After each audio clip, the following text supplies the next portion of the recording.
guys, welcome to Short Scary Hmong Stories channel. The story today is called My Dad's Ouija Board. After listening to my story and you wish to support my channel, feel free to hit the subscribe button and the notification bell so whenever I post a new video, you'll be the first to hear. With that being said, let's begin. My parents separated when me and my sister were only 5 and 6 years old. It's been about 10 years now. We haven't seen my dad in so many years. My mom has remarried, but my dad, I heard that he didn't marry. He's still by himself. I also learned that my dad never had any more children after me and my sister. He did move to a different city, but we are all still in the same state. But just recently, my dad's older brother, which we call Law, when she answered the phone, she went to her room, so I didn't know what they were talking about. When she came out, she sat me and my sister down. She told us that our biological father has passed away. We were in shock, but we didn't feel that sad, because as we were growing up, we never really shared a bond with him. We've only seen him in photos. My mom also mentioned that our Law invited us to his funeral. He gave her the date and the time.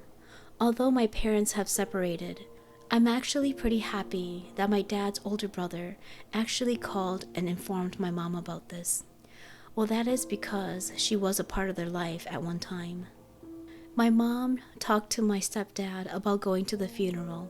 He didn't say much. He said that my mom and us, we can all go, but he's not going to attend. After he gave his word, my mom was fine with it. That day came, and me and my sister and my mom, we all got ready, we all dressed up in black, and we drove to the funeral home.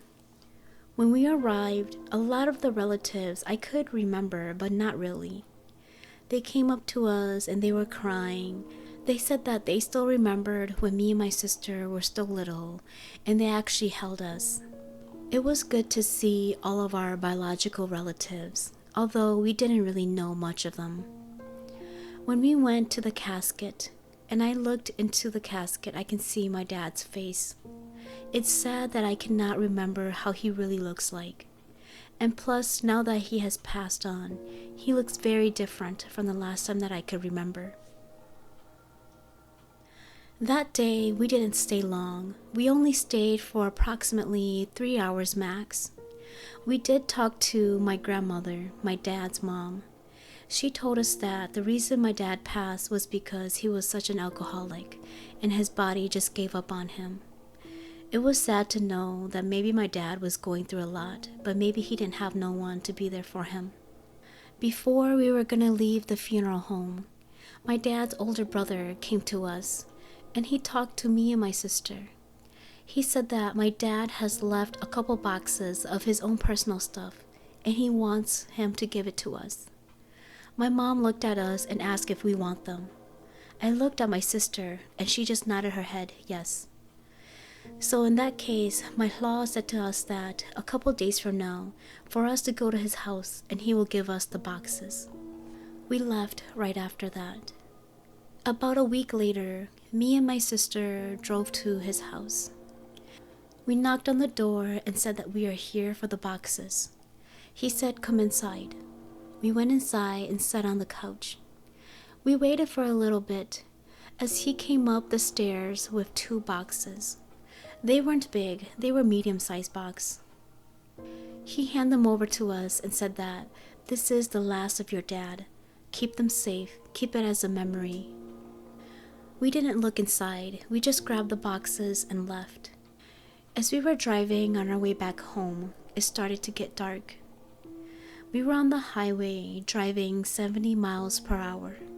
From our uncle's house to our house, it was a good 45 minutes. As we were listening to music, all of a sudden, we heard the box in the back of the seat started to shake. I turned around as I was not the driver. I looked back and the box was still. I thought maybe I was just tired and was just hearing things. We continued to drive and we continued to play our music. Next thing you know, one of the boxes fell over. I looked back, and yes, one of the boxes did fall over. When we placed it in the back of the seat, they were on top of each other. My sister said, just leave it. We're almost home. So I just left it be. When we got back, my mom asked us what was in the box. We said we don't know. We didn't open it yet. As we both carried the boxes into our room, we came back out and ate dinner that night. As we both went to bed, my sister asked me, should we open the boxes now or should we wait? I hesitated for a little bit. I was like, yeah, I guess we can open it. Let's see what he left us. We got the box opener to open up the box since it was taped up. The first box was filled with picture albums. We went through each and every one of them, reminiscing all the memories we had with him when we were little. Now we still have the second box to open. My sister slowly opened up that box. As she opened it up, on the very top of the box was 2 small sweaters. One sweater was in the color pink, and the other one was purple. We took it out and we knew right away that these were ours. These were our sweaters when we were little. We couldn't believe that he still kept it until now. But what shocked us was the item at the bottom of the box. We slowly took it out. Turns out, it was a Ouija board. On the back of the Ouija board, there was a little sticky note. The sticky note said, "If you want to contact me, use this." We looked at each other. We were in shock. We were like, what?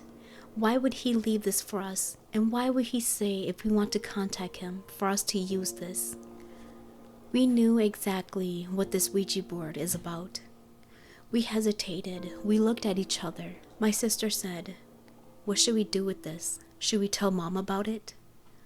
I just looked at her with confusion. I said, "I don't know. Should we?" My older sister thought about it for a little bit. She said, "How about not just yet, since we just got it today?" I said, "Okay, that's fine." We just slowly placed the Ouija board back into the box. We did not put the sweaters back in there. We taped up the Ouija board in the box and threw it in the closet. That night, as we slept, we heard noise coming from the closet. We heard pounding and moaning and scratching. It was the weirdest thing ever. The only thing in our closet is our clothes and our shoes, and the box with our dad's Ouija board. My sister actually heard it first, and she came over to me and told me to be quiet and listen carefully if I hear the same thing as she does. We both sat on my bed and looked over to the closet. Next thing we knew, the closet door slowly opened. We could not see nothing since it was pitch dark. My sister quickly grabbed her phone and turned on the flashlight. She pointed in the direction of the closet. Nothing. Just an empty closet full of clothes and the box. That night, we both slept together on my bed. The next morning, my mom came into our room. She saw that we both were sleeping on my bed. She asked, "Why are we both sleeping on a small bed?" We just said, "Oh, last night we were watching a movie and we both just fell asleep." Mom then said for us to get up and get ready. She's going to take us shopping today. As she left our room, we started to chat. I asked her, what should we do with the box? What we heard last night was not normal. My sister agreed. She said, "Yes, I feel like we have to get rid of the box and the Ouija board." So we decided that after we go shopping, we should take the box with the Ouija board inside and dump it at the garbage site. We kind of figured that the Ouija board was going to bring us harm if we just kept it. After shopping all day, around 3 o'clock when we came back, we packed up the box with the Ouija board and threw it in the trunk of my sister's car, and we drove all the way to the garbage site. When we arrived, we paid a little fee at the entrance. We drove to the site that they directed us. We popped the trunk, grabbed the box, and threw it with the rest of the trash. Before we were going to leave, we said to not follow us and for it to stay where it belongs. Although we were born in the United States, my sister and I, we do know a little Hmong tradition. After saying that, we drove all the way back home. That was when we showed my mom what was all in the box.